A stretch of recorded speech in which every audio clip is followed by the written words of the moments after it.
know that feeling when the lights flicker for just a second, or your computer gets kind of glitchy, or maybe breaker trips and you've got no idea why? Yeah, it happens all the time. Like something invisible is messing with the power. Exactly. And that unseen stuff. Well, that's what we're diving into today, electrical harmonics in AC systems. Right. It's essentially like extra electrical noise, little signals riding on top of the clean 50 or 60 hertz we're supposed to have. So instead of that smooth flow, you get jitters. Electrical jitters, yeah, that's Yeah. a good way to put it. Yeah. And figuring this out, it's not just knowing something's wrong. It's about, understanding why you're getting those power quality headaches. Right. And this isn't super obscure stuff, is it? We're actually grounding this discussion in some solid research. We are. There's a really comprehensive academic overview on harmonics from the Institution Universitaria Pascal Bravo. Gives us a great conceptual base. Perfect.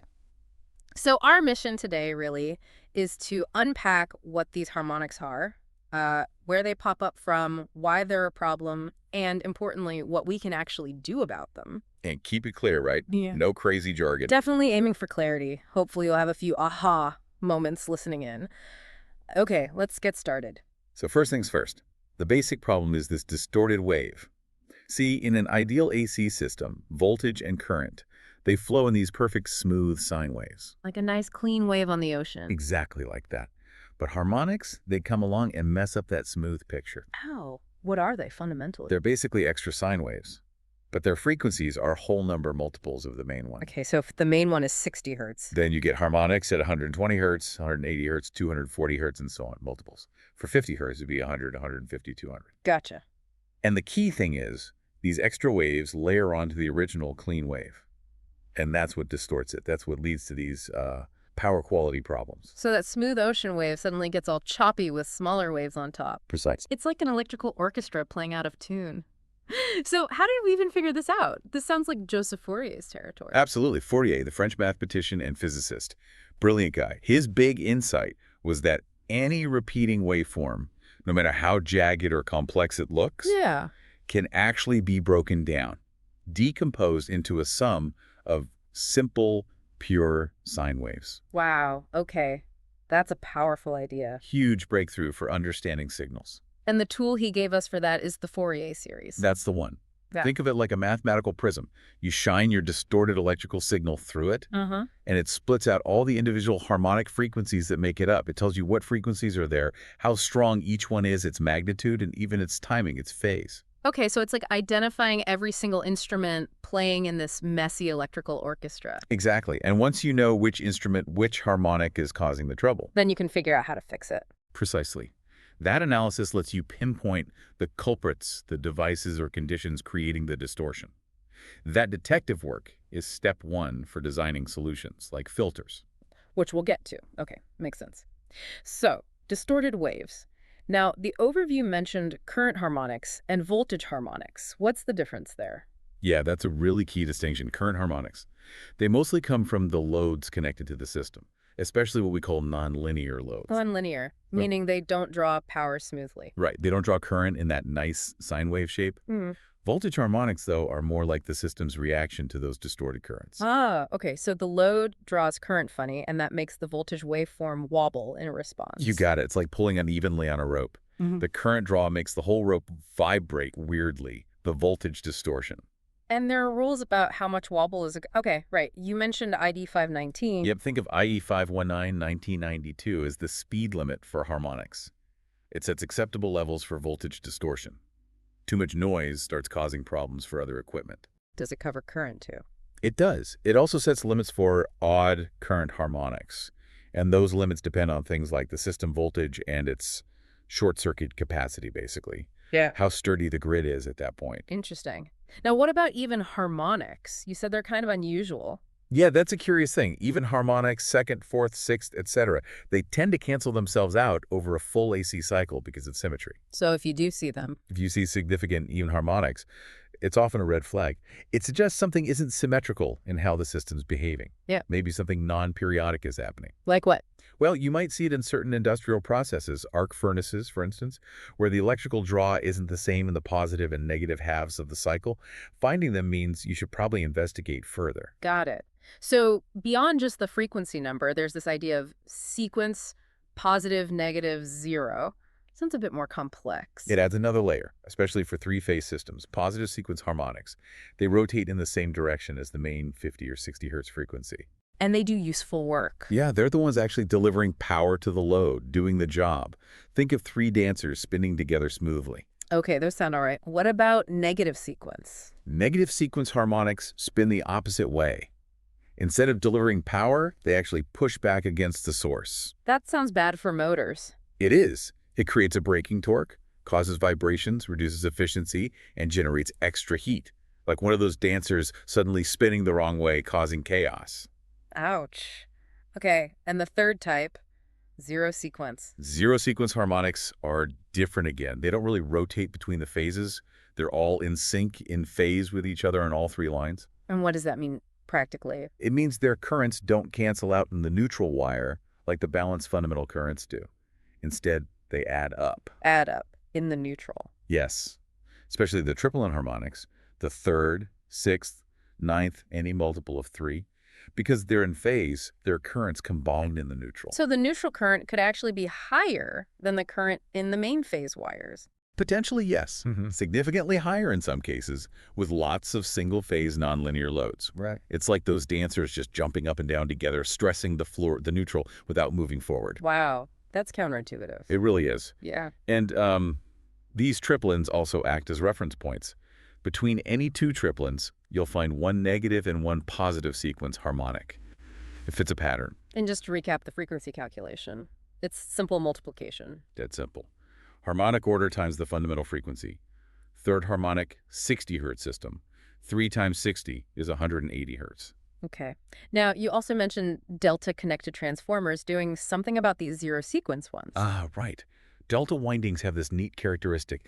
Those zero-sequence currents, the triplens included, get trapped. They just circulate around inside the closed delta loop. So they don't escape upstream. Exactly. They cause a bit of extra heating inside the transformer, sure, but they don't propagate back into the wider network. It acts like a natural barrier for those specific harmonics. Clever. Okay, so we know what they are, how they behave. Let's pinpoint the source. You said nonlinear loads are the main culprits. Overwhelmingly, yes. And they're everywhere now. Like what? Give us the usual suspects. Okay, well, think computers, phone chargers, variable speed drives and HVAC in factories, modern LED lighting, basically anything with semiconductors controlling power. So all our modern tech, basically. Pretty much. Also, bigger stuff like induction furnaces, switched mode power supplies, the list is long. And what makes them nonlinear electrically? Why do they cause harmonics? Unlike, say, a simple heater or an old incandescent bulb that draws current smoothly in proportion to the voltage, these devices draw current in pulses, or non-sinusoidal chunks, often just taking sips of current at the peak of the voltage wave. Like quick gulps instead of a steady flow. That's a great analogy. Yeah. That choppy, pulsed current draw is the distorted waveform. It's rich in harmonic frequencies. And that gets pushed back into the grid. It gets injected back. And if the grid's impedance, its resistance to current changes, isn't low enough right there, that distorted current draw can then distort the voltage for everyone nearby. Okay, so these gadgets create the ripples. What are the actual tangible problems caused downstream? The impacts are pretty varied. We mentioned motors already. Negative sequence harmonics cause vibrations, efficiency loss, overheating. Right, the counter-torque thing. Exactly. Transformers also suffer. They get extra losses, hysteresis, and eddy currents, especially from the higher frequencies. This heats up the core and the insulation. Shortens their life, presumably? Can definitely shorten their life, yeah. What about just the wires themselves, the cables? Even cables aren't immune. High frequencies tend to travel on the skin of the conductor, the skin effect. So less of the wire is actually carrying the current? Effectively, yes. It increases the apparent resistance, add the proximity effect, magnetic fields messing with nearby wires, and you get more heat, more losses, and faster wear and tear on the whole distribution system. Okay. And capacitor banks. People use those to fix power factor, but harmonics can mess them up. Oh, big time. This is crucial. Capacitors plus the system's natural inductance can create a resonant circuit. Like tuning forks. Sort of. If a harmonic frequency gets close to that circuit's natural resonant frequency, boom, the harmonic currents and voltages can get massively amplified. Leading to Catastrophic failure, blown capacitors, damaged equipment. It's a serious risk. That's why you need special anti-resonant or detuned capacitor banks if you have lots of nonlinear loads. Right, avoids hitting that dangerous frequency. And we have to circle back to the neutral wire issue, Can't forget that one, those triplen harmonics adding up. causing the neutral to carry more current than the phases. Potentially, yes. Which leads to overheating, insulation damage, and nuisance tripping of breakers even when the phase load looks fine. So you might need a beefier neutral wire. Often, yes. Sometimes up to 173%, nearly double the phase conductor size, is recommended in commercial buildings with lots of computers and electronics. Wow. Okay, so with all these potential problems, how do engineers actually figure out if harmonics are an issue? What do they measure? There are a few key metrics. Total harmonic distortion, THD, is a big one. THD. Yep. You measure it for both current and voltage. It gives you a percentage how much of the total signal is made up of unwanted harmonics compared to the fundamental. And there was another distortion measure, Yeah. TDD. Right. Total demand distortion. That's for current. It compares the harmonic current to the maximum load current the system is designed for, not just the current right now. It gives a better sense of impact relative to capacity. Okay. What about crest factor? How does that help? Crest factor is just the peak value of the wave divided by its RMS, or effective value. For a perfect sine wave, it's the square root of 2, about 1.414. And if it's not 1.414? If it's significantly higher or sometimes lower, it's a dead giveaway that harmonics are distorting the shape of the wave. Makes sense. And I assume there are visual tools too, not just numbers. Oh, definitely. Yeah. Remember the Fourier series? The output is often shown as an amplitude spectrum. It's a graph. What does it show? It shows bars representing the strength, the amplitude of each individual harmonic frequency. So you can literally see which harmonics are the biggest troublemakers. Like a fingerprint of the distortion. Exactly. Yeah. And for transformers specifically, there's something called the K factor. K factor. It's a rating that tells you how well a transformer can handle the extra heating caused by harmonic currents. A higher K factor means it's built tougher for environments with lots of nonlinear loads. Okay, so we can spot the problem, measure it. How do we fight back? You mentioned filters earlier. The filters are the main weapon, yes. Okay. They're designed to block or divert specific harmonic frequencies. Two main types, passive and active. Passive first, what are they? Passive filters use standard components, inductors, coils, capacitors, resistors. They come in different flavors. Low-pass filters let the low fundamental frequency through but block high harmonics. High-pass do the opposite. Bandstop or notch filters target one specific frequency to eliminate. Bandpass let a specific range through. And how do they work? Like an inductor blocks high frequencies. Basically, yes. Inductors resist changes in current, and they resist more strongly at higher frequencies, so they act like a roadblock for harmonics. Capacitors tend to pass high frequencies more easily, blocking lower ones. And tuned filters. They're designed very precisely, often using both inductors and capacitors, to create a low impedance path for one specific problem harmonic, like the 5th or 7th, shunting it away safely. Their quality factor and bandwidth determine how selective they are. Okay, so that's passive. What about active filters? Active filters are smarter. They use electronics, microprocessors. They constantly monitor the current, identify the harmonics present in real time, and then inject an anti-harmonic current back into the system. Anti-harmonic, to cancel it out. Exactly.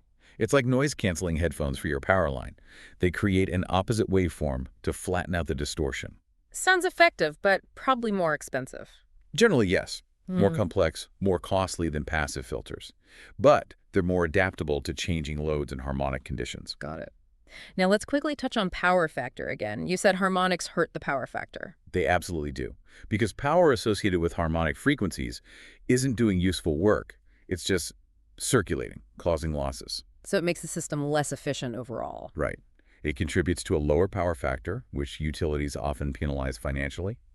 Plus, it puts extra strain on all the equipment carrying that useless harmonic power. And just to be clear, this whole harmonic thing is purely an AC phenomenon, right? Doesn't happen in DC. Correct. Harmonics are tied to oscillating frequencies. Direct current, DC, has zero frequency. Steady flow, no oscillations, therefore no harmonics. It's an AC-specific issue. Okay. One last term from the overview. Harmonic power. What's that about? Is it different from regular power? It is. Harmonic power is the power specifically linked to those harmonic voltage and current components, not the main 50 or 60 hertz fundamental. And it doesn't do useful work. No, not at the load anyway. It Yeah. just circulates around the system, causing extra heating in wires, transformers, motors, Stresses insulation, lowers overall What efficiency. there's just waste. Pretty much unwanted, wasted energy that degrades power quality. Mm, And unlike reactive power, which you can compensate for relatively easily with capacitors, yeah. harmonic power is trickier. Dealing with it often means needing bigger, more robust equipment, oversizing things, just to handle the extra burden. It's purely undesirable. Okay, let's try and wrap this up. So, the big picture.